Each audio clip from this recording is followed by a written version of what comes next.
Juan Cubi había estudiado sociología en Francia. Antes de volver al Ecuador, había pasado por la guerrilla en Nicaragua. Tenía 22 años. Tú cuando ves un proceso como el nicaragüense, que ya no es una referencia bibliográfica ni documental, sino vital, de pronto sientes como que es posible hacerlo. ¿Cómo empezó esto? Yo creo que ahí se dio un factor que determinó el surgimiento de esta organización, y es que muchos de los que fundamos o conformamos la organización estudiábamos en la Escuela de Sociología en la Central, y nos fuimos vinculando a actividades políticas como salir a las manifestaciones, tirar piedras, a hacer organización de carácter política, legal. Y posteriormente, con toda la onda del sandinismo y la revolución sandinista, que se convirtió en una especie de meca 20 años después de la cubana, todos fuimos a dar a Nicaragua, todos aprendimos, nos vinculamos, y eso implicó que al regresar o al toparnos aquí con toda la idea de construir un proyecto, ya teníamos una serie de lazos previos. El aporte de los que estudiaban en el extranjero fue muy importante para la formación del grupo. Santiago venía de Bélgica. Decidimos regresar a América Latina. Dijimos, solo nos queda América Latina y vamos a hacer de América Latina algo tan hermoso como era Cuba. Estoy hablando de 1970. Entonces apenas llegué yo acá, la primera tarea que me planteé, tenía 19 años, era montar un movimiento guerrillero, y eso es lo que intenté. Formé un grupito con la Gallada y lógicamente me metí a la política, y a partir de la política pasé más o menos 12 años metido en movimientos políticos que intentaban proyectos armados pero que siempre fracasaban, y que trabajaron durante esos 10 años sobre todo en la formación de grupos sindicales. Patricia Peñerrera era desde esa época la pareja de Santiago. Ella, por su lado, con un grupo de amigos, comenzaron a crear vínculos con un movimiento en Colombia. La Patricia tiene un íntimo amigo que es de Juan Carlos Acosta. Juan Carlos Acosta era hijo de Francisco Acosta, ex canciller de la República.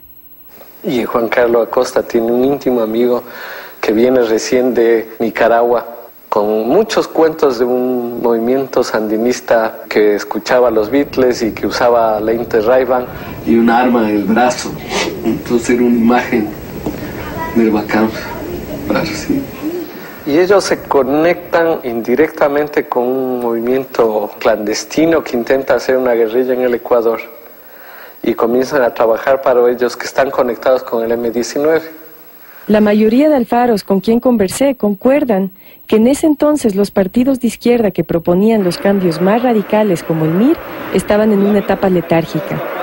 Ninguno de los movimientos que proponían una lucha armada parecían lograr dar ese paso. Patricia Peñerrera, al igual que Juan Carlos Acosta, salieron de una fracción del Partido Socialista llamada Avanzada Obrera Campesina. Poco después, Patricia recibe una invitación del M-19 para ir a la guerrilla en Colombia. Tenía 19 años. Nos propusieron un viaje a Colombia, al Frente Sur, a la parte del Caquetá, supuestamente solo para 3 meses.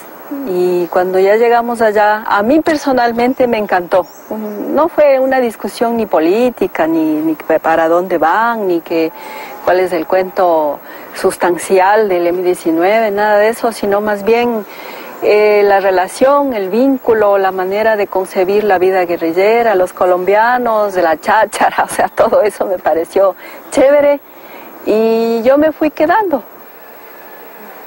Me integraron a la Dirección Nacional del M, pero yo creo que más fue como un reconocimiento muy generoso de Bateman respecto de los ecuatorianos, o sea, yo como representante de ese grupo de gente que él llegó a querer muchísimo y admirar muchísimo.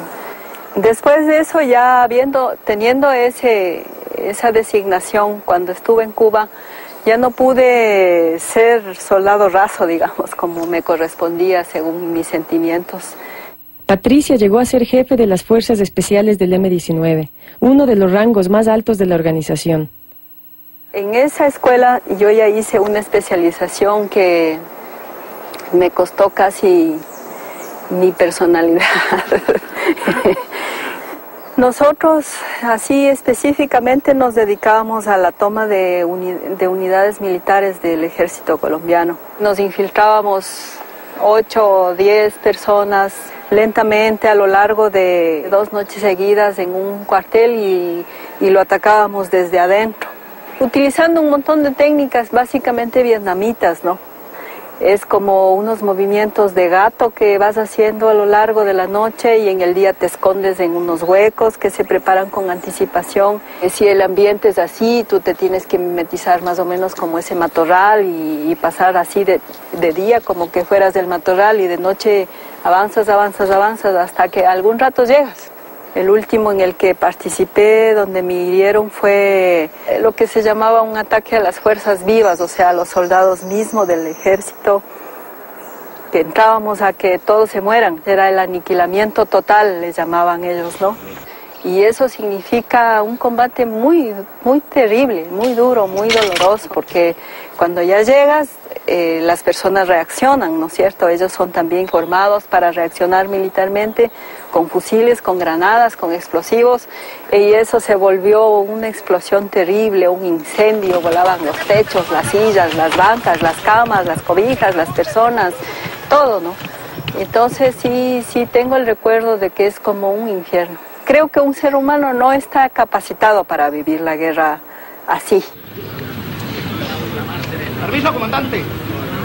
Parte de cumplimiento de su orden.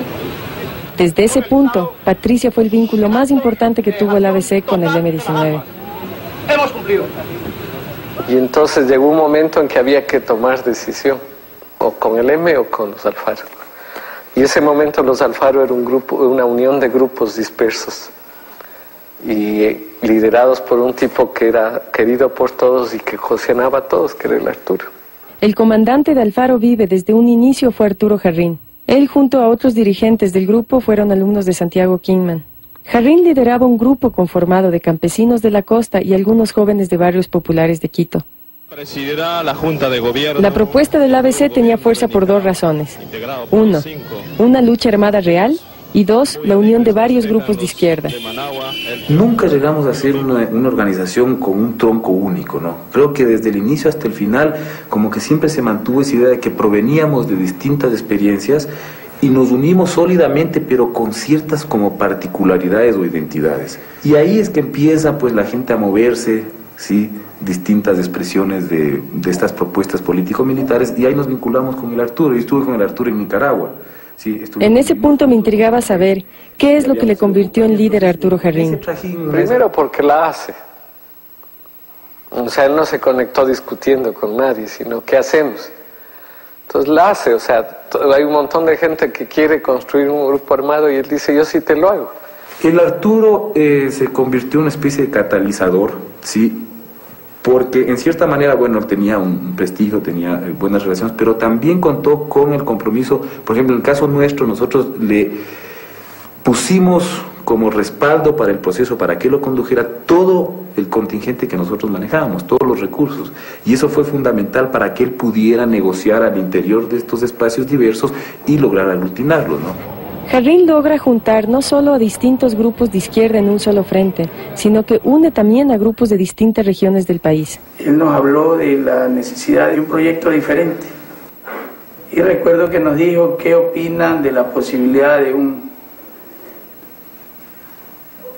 de sembrar de fierros el país, me acuerdo tanto. Tenía todo el carisma de un cristero, o sea, esos medio mesiánicos, sin decir mucho, sino la cara triste, sacrificada, el cuerpo mismo dispuesto a cualquier tortura, como lo demostró después, ¿no? Pero era un cristero, entonces un cristero no duda, o sea, él tiene fe, en los ojos se le ve, y le sigues. Era el guerrero clásico, en toda guerra el guerrero clásico que no va adelante del combate, no es jefe. Solo en las guerras profesionales Bush tiene que estar en Washington. ¿Qué va a servir ese material? Me va a servir. Claro, porque ahí está la voz de Arturo Jarrín. Tengo una entrevista de él, pero está muy mal grabada. Es una entrevista que él se hace a sí mismo desde el penal. Ya. Y entonces él se graba en un aparatito que habrá sido lo que tenía a su alcance en ese momento. Y es una entrevista muy larga. de 1 hora, hora y media, que él mismo se lo hace. Pero esta es clarísima, ¿no? Sí, sí. Esta es muy clara. Sí. Escuchas No sabes cuánto me da. Además son varios.